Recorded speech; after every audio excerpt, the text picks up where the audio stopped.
Hi friends, welcome to Education Concepts. Andhra Pradesh government recently ఒక job notification release చేసింది.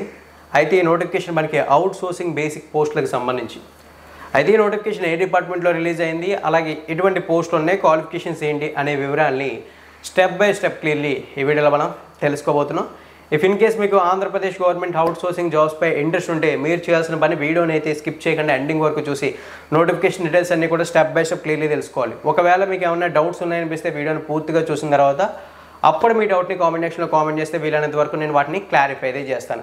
And also ఒక చిన్న request, మీరు వీడియోని పూర్తిగా చూసిన తర్వాత నా ఎక్స్ప్లెనేషన్ నచ్చింది అనిపిస్తే లైక్ చేసి ఈ జాబ్ నోటిఫికేషన్ ఇన్ఫర్మేషన్ మీ ఫ్రెండ్స్తో షేర్ చేయండి. ఇంకొక ఇన్ఫర్మేషన్ ఏంటంటే ఈ జాబ్ నోటిఫికేషన్ సంబంధించినటువంటి డీటెయిల్స్ ఇన్ఫర్మేషన్ పీడిఎఫ్స్ కానీ, అప్లై చేయడానికి సంబంధించిన ఆన్లైన్ లింక్స్ కానీ, అప్లికేషన్ లింక్స్ కానీ అన్నీ కూడా డిస్క్రిప్షన్లోనే ఇవ్వడం అయితే జరుగుతుంది. మీరు లింక్స్ గురించి కంగారు అయితే పడాల్సిన అవసరం అయితే లేదు. ఈ జాబ్ నోటిఫికేషన్ మనకి government of Andhra Pradesh prisons department నుంచి రావడం అయితే జరిగిందని చెప్పేసి మెన్షన్ అయితే చేశారు. మీకు ముందుగానే చెప్పాను కదా, ఈ రిక్రూట్మెంట్లో ఉన్నటువంటి పోస్టులు అన్నీ కూడా అవుట్ సోర్సింగ్ బేసిక్ పోస్టులు అని చెప్పేసి ఆ పాయింట్నే హైలైట్ అయితే చేశారు. ఈ నోటిఫికేషన్లో చూసుకున్నట్లయితే మనకి pharmacist grade 2, office subordinate, watchmen and driver in light motor vehicle, వీటికి సంబంధించినటువంటి పోస్టులు అయితే రిక్రూట్ చేయబోతున్నామని మెన్షన్ అయితే చేశారు. ఇవన్నీ కూడా మనకి ప్రిజన్స్ డిపార్ట్మెంట్కి సంబంధించి, అంటే జైలు శాఖకి సంబంధించి. అయితే పోస్టింగ్ ఎక్కడ ఉంటుందని ఒక డౌట్ రావచ్చు కదా. మనకి పోస్టింగ్ చూసుకున్నట్లయితే గుంటూరు ప్రిజన్లో ఉంటుందని చెప్పారు. అంటే మనకి గుంటూరు డిస్టిక్లోనే పోస్టింగ్ అయితే ఉంటుంది. అంటే ఓన్లీ గుంటూరు వాళ్ళే అప్లై చేయాలనే ఒక చిన్న డౌట్ మీకు రావచ్చు. ఫ్రెండ్స్, ఈ జాబ్స్కి ఆల్ ఓవర్ ఆంధ్రప్రదేశ్ సిటిజన్స్ అందరూ కూడా అప్లై అయితే చేయొచ్చు, ఇంట్రెస్ట్ అయితే ఉంటే. ఆ విషయం గుర్తుంచుకోండి. ఇక నెక్స్ట్ ఈ నోటిఫికేషన్లో ఉన్నటువంటి డీటెయిల్స్లోకి వెళ్ళినట్లయితే ఈ నోటిఫికేషన్లో మొత్తం 4 కేటగిరీ పోస్టులు అయితే ఉన్నాయి. Pharmacist grade 2, office subordinate, watchmen and driver light motor vehicle, ఇలా మొత్తం 4 కేటగిరీ పోస్టులు ఉంటాయి. ఇందులో మనకి వాచ్మెన్, ఆఫీస్ సబార్డినేట్, డ్రైవర్కి సంబంధించినటువంటి పోస్టులు ఇంట్రెస్టింగ్ ఉన్నాయి కాబట్టి వాటి వివరాలను అయితే ఈ వీడియోలో తెలుసుకుందాం step by step. First of all మనం ఆఫీస్ సబార్డినేట్ పోస్ట్ వివరాలను చెక్ చేద్దాం. ఆఫీస్ సబార్డినేట్ పోస్ట్ గురించి ఒకసారి చూస్తే ఒకే ఒక్క పోస్ట్ ఉంది. ఈ స్పెసిఫిక్గా అన్రిజర్వ్డ్ కేటాయించామా, ఓబీసీ కేటాయించామా, ఎస్సీ ఎస్టీ కేటాయించామని మెన్షన్ చేయలేదు కాబట్టి ఇది ఓపెన్ కేటగిరీ పోస్ట్గా కన్సిడర్ అయితే చేయొచ్చు.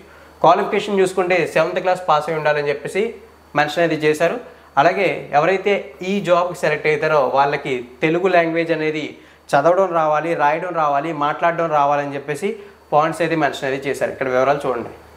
వన్స్ మీరు ఆఫీస్ సబార్డినేట్ జాబ్కి సెలెక్ట్ అయితే మీకు ప్రతి నెల 15,000 రూపాయల శాలరీ అయితే ఉండడం జరుగుతుంది. ఇక నెక్స్ట్ రెండో పోస్ట్ వాచ్మెన్కి చూస్తే సేమ్ ఇక్కడ కూడా ఒకే ఒక్క పోస్ట్ ఉంది. సో దీన్ని కూడా మనం ఓపెన్ కేటగిరీగానే కన్సిడర్ అయితే చేయొచ్చు. ఇంట్రెస్ట్ ఉంటే ఏ కేటగిరీ క్యాండిడేట్స్ అయినా అప్లై చేయొచ్చు. ఈ జాబ్ మీరు అప్లై అయితే చేయాలనుకుంటే 5th క్లాస్ పాస్ అయ్యి ఉండాలి. అదేవిధంగా తెలుగు లాంగ్వేజ్ అనేది చదవడం రావాలి, రాయడం రావాలి అండ్ మాట్లాడడం రావాలని చెప్పేసి పాయింట్స్ని మెన్షన్ అయితే చేశారు. సేమ్ వాచ్మెన్ జాబ్కి సెలెక్ట్ అయినా సరే మీకు ప్రతి నెల 15,000 రూపాయలు శాలరీ ఉంటుంది. 7th class and 5th class certificate submit చేయాలా అంటే అవసరం లేదు. మీరు 10th క్లాస్ క్వాలిఫికేషన్ సర్టిఫికేట్ని అక్కడ సబ్మిట్ చేసిన ప్రాబ్లం అయితే లేదు. అందుకే మీకు ఇనిషియల్లీ 10th క్లాస్ అని చెప్పేసి చెప్పాను. ఇక next driver in light motor వెహికల్కి సంబంధించిన పోస్ట్ వివరాలను చెక్ చేస్తే సేమ్ ఇక్కడ కూడా ఒకే ఒక్క పోస్ట్ ఉంది. దీన్ని కూడా ఏ కేటగిరీకి కేటాయించామని చెప్పి స్పెసిఫిక్గా మెన్షన్ చేయలేదు. సో దీన్ని కూడా మనం ఓపెన్ కేటగిరీలో కన్సిడర్ చేసి ఏ కేటగిరీ క్యాండిడేట్స్ అయినా అప్లై అయితే చేసుకోవచ్చు అని చెప్పొచ్చు. ఇక మీరు driver in light motor vehicle post గురించి వివరాలు చెక్ చేస్తే ఫస్ట్ ఆఫ్ ఆల్ ఈ జాబ్కి అప్లై చేయాలంటే మీకు ఉండవలసినటువంటి ఎడ్యుకేషన్ క్వాలిఫికేషన్ వచ్చి ఎస్ఎస్సి, అంటే 10th క్లాస్ పాస్ అయితే ఈ జాబ్కి మీరు అప్లై అయితే చేయగలరు. ఇక నెక్స్ట్ చూసుకుంటే ఒక వ్యాలిడ్ లైట్ మోటార్ వెహికల్కి సంబంధించినటువంటి డ్రైవింగ్ లైసెన్స్ అయితే ఉండాలి. ఆ డ్రైవింగ్ లైసెన్స్ అనేది ఆంధ్రప్రదేశ్ ట్రాన్స్పోర్ట్ డిపార్ట్మెంట్ ఇష్యూ చేసింది అయితే అయి ఉండాలని చెప్పేసి మెన్షన్ అయితే చేశారు. అలాగే మీకు సెలక్షన్ ప్రాసెస్లో భాగంగా డ్రైవింగ్ టెస్ట్ కూడా కండక్ట్ చేయడం అయితే జరుగుతుంది. ఇక నెక్స్ట్ చూసుకున్నట్లయితే 3 years డ్రైవింగ్ ఎక్స్పీరియన్స్ కూడా ఉండాలని చెప్పేసి మెన్షన్ అయితే చేశారు.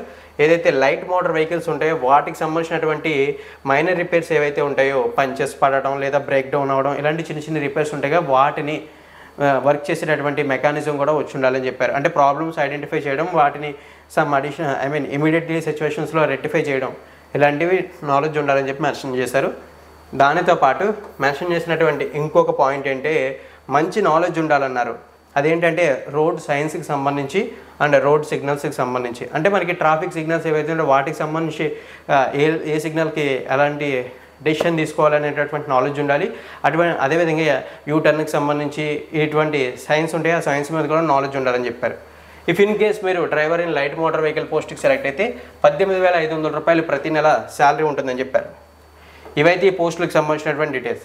అయితే ఈ పోస్టులకు అప్లై చేయడానికి ఏజ్ లిమిట్స్ ఏంటి అనే ఒక డౌట్ వస్తుంది కదా మీకు.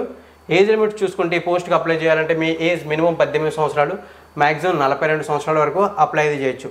ఒకవేళ మీకు ఎస్సీ ఎస్టీ రిజర్వేషన్ ఉన్నట్లయితే 5 years ఏజ్ రిలాక్సేషన్ ఉంటుంది. లేదు OBC or economical weak section reservation ఉన్నట్లయితే 3 years ఏజ్ రిలాక్సేషన్ అయితే ఉండడం జరుగుతుందని చెప్పేసి పూర్తి వివరాలని ఇక్కడ క్లియర్గా మెన్షన్ చేశారు. ఇక్కడ చెక్ చేయొచ్చు. ఇక నెక్స్ట్ మనం ఈ పోస్టులకు సంబంధించినటువంటి వర్క్స్ ఎలా ఉంటాయనే డీటెయిల్స్ చెక్ చేయాలి. వాటికి సంబంధించి కూడా ఇచ్చేశారు అండ్ డ్రెస్ కోడ్ ఎలా ఉంటుందనే వివరాలు కూడా ఇచ్చారు. బట్ ఈ అన్ని డీటెయిల్స్ చెక్ చేయాలంటే వీడియో లెంత్ ఎక్కువ అవుతుంది. నోటిఫికేషన్ చాలా చిన్నది కాబట్టి ఈ డీటెయిల్స్ అన్నీ కూడా మీకు షేర్ అయితే చేయట్లేదు. మీరు చెక్ చేయండి. జస్ట్ మీకు చాలా సింపుల్గానే ఉంటుంది. ఇక ఈ జాబ్స్కి ఎలా అప్లై చేయాలంటే ఈ జాబ్స్కి మనం అప్లికేషన్ ఫామ్ను ఒకటి ఫిల్ చేసి రిక్వైర్డ్ డాక్యుమెంట్స్ ఏవైతే ఉంటాయో అవన్నీ కూడా అటాచ్ చేసి సెల్ఫ్ అటెస్టెడ్ చేసి మనకి ఇక్కడ ఒక అడ్రస్ ఇచ్చారో ఆ అడ్రస్కి డైరెక్ట్లీ మనం విజిట్ చేసి ఇవ్వాల్సి అయితే ఉంటుందని చెప్పేసి మెన్షన్ అయితే చేశారు. మనకి పోస్ట్ ద్వారా కానీ application send by the courier will not be accepted అని చెప్పేసి మెన్షన్ అయితే చేశారు. అంటే కొరియర్ ద్వారా గట్రా ఇచ్చినవి యాక్సెప్ట్ చేయరు, డైరెక్ట్లీ ఇవ్వాలని చెప్పేసి మెన్షన్ అయితే చేశారు. సో ఇక్కడ వివరాలు అయితే చూడొచ్చు. మనకి 15th September నుంచి స్టార్ట్ అయింది అప్లికేషన్స్ తీసుకోవడం అనేది. అలాగే 29th September అనేది లాస్ట్ డేట్గా ఉన్నారు. ఈ టైం పీరియడ్ లోపు ఇవ్వచ్చు మీరు అప్లికేషన్ని. ఇక నెక్స్ట్ అడ్రస్ చూసుకున్నట్లయితే అప్లికేషన్ ఇవ్వాల్సిన address the superintendent district jail taluka compound Brodipet Guntur 522002 Guntur district. ఈ అడ్రస్కి మీరు మీ అప్లికేషన్ని సబ్మిట్ చేయాల్సి అయితే ఉంటుంది డైరెక్ట్లీ వెళ్ళి. తర్వాత కాంటాక్ట్ నెంబర్ కూడా ఇచ్చారు. ఏమైనా డౌట్స్ ఉంటే రెక్టిఫై చేసుకోవడానికి 086322322547 ఈ ల్యాండ్లైన్ నెంబర్కి మీకు ఏమైనా డౌట్స్ ఉంటే కూడా కాంటాక్ట్ అయ్యి మీ డౌట్స్ అన్ని కూడా క్లారిఫై అయితే చేసుకోవచ్చు అని చెప్పి మెన్షన్ అయితే చేశారు. సో ఓవరాల్లీ ఇవైతే ఈ నోటిఫికేషన్ సంబంధించినటువంటి డీటెయిల్స్. ఇఫ్ ఇన్ కేస్ మీరు అప్లై అయితే చేయాలని ఇంట్రెస్ట్ ఉన్న క్యాండిడేట్స్ అయినట్లయితే మీరు చేయాల్సిన పని ఏంటంటే ఫస్ట్ ఆఫ్ ఆల్ వీడియో డిస్క్రిప్షన్లో మీకు లింక్స్ ఉంటాయి. అక్కడ అప్లికేషన్ ఫామ్ డౌన్లోడ్ చేసుకుని మీరు ఫిల్ చేసి జాబ్స్కి అప్లై చేయొచ్చు. 29 September అనేది లాస్ట్ డేట్. సెలక్షన్ ప్రాసెస్ గురించి అప్లై అని ఒక చిన్న డౌట్ రావచ్చు మీకు. సెలక్షన్ ప్రాసెస్ అంటూ స్పెసిఫిక్గా ఎటువంటి ఎగ్జామ్ అయితే కండక్ట్ చేయరని చెప్పి మెన్షన్ అయితే చేశారు. మనకి సెలక్షన్ ప్రాసెస్లో 75% ఆఫ్ మార్క్స్ అనేవి చూసుకుంటే మన అకాడమిక్ క్వాలిఫికేషన్స్ ఏవైతే ఉంటాయంటే మనకి ఏదైతే విద్యా అర్హతలు ఉన్నాయో ఆ విద్యా అర్హతల్లో వచ్చేటటువంటి మార్క్స్ని బేస్ చేసుకుని 75 మార్క్స్ ఉంటాయి. 25% ఆఫ్ మార్క్స్ అనేది చూసుకుంటే అక్కడ స్పాంటేనియస్గా డాక్యుమెంట్ వెరిఫికేషన్ టైప్ ఆఫ్ ఒక చిన్న ఇంటర్వ్యూ అయితే ఉంటుంది. మాక్ ఇంటర్వ్యూ అనుకోవచ్చు మనం. ఈ ప్యాటర్న్లో మనకి సెలక్షన్ ప్రాసెస్ అయితే ఉంటుంది అని చెప్పేసి చెప్పుకోవచ్చు. సో ఓవరాల్లీ మనకి ఆంధ్రప్రదేశ్ ప్రెజెంట్ డిపార్ట్మెంట్ నుంచి రీసెంట్లీ రిలీజ్ అయిన out sourcing job recruitment details అయితే ఇవి. ఇఫ్ ఇన్ కేస్ మీరు 10th క్లాస్ అనే క్వాలిఫికేషన్తో ఒక మంచి జాబ్ కావాలంటే ట్రై చేయొచ్చు. శాలరీ తక్కువ ఉందని కాదు, తర్వాత ఫ్యూచర్లో మనకి ఒక మంచి అవకాశాలు అయితే ఏర్పడవచ్చు. సో ట్రై చేయాలనుకున్న వాళ్ళు ట్రై చేయండి. లింక్స్ ఏవైతే ఉంటాయో అప్లికేషన్ ఫామ్ లింక్ కానీ నోటిఫికేషన్ డీటెయిల్స్ చెక్ చేయడానికి సంబంధించిన లింక్స్ కానీ అన్నీ కూడా డిస్క్రిప్షన్లో ఉంటాయి. అలాగే ఫస్ట్ కామెంట్లో కూడా పిన్ అయితే చేస్తాను. ఓవరాల్లీ ఈ నోటిఫికేషన్ డీటెయిల్స్ అయితే ఇవి ఫ్రెండ్స్. నా ఎక్స్ప్లెనేషన్ వచ్చినట్టయితే లైక్ చేసి ఇన్ఫర్మేషన్ మీ ఫ్రెండ్స్తో షేర్ చేయండి. కొత్తగా మన ఛానల్కి విజిట్ చేసిన వాళ్ళు ఉంటే రెగ్యులర్ జాబ్ నోటిఫికేషన్స్ కోసం మన ఛానల్ని సబ్స్క్రైబ్ చేసి నోటిఫికేషన్ బెల్ ఐకాన్ని యాక్టివేట్ చేయండి. Thank you friends. వీడియోని ఎండింగ్ వరకు వాచ్ చేసి సపోర్ట్ అయితే చేస్తున్నందుకు.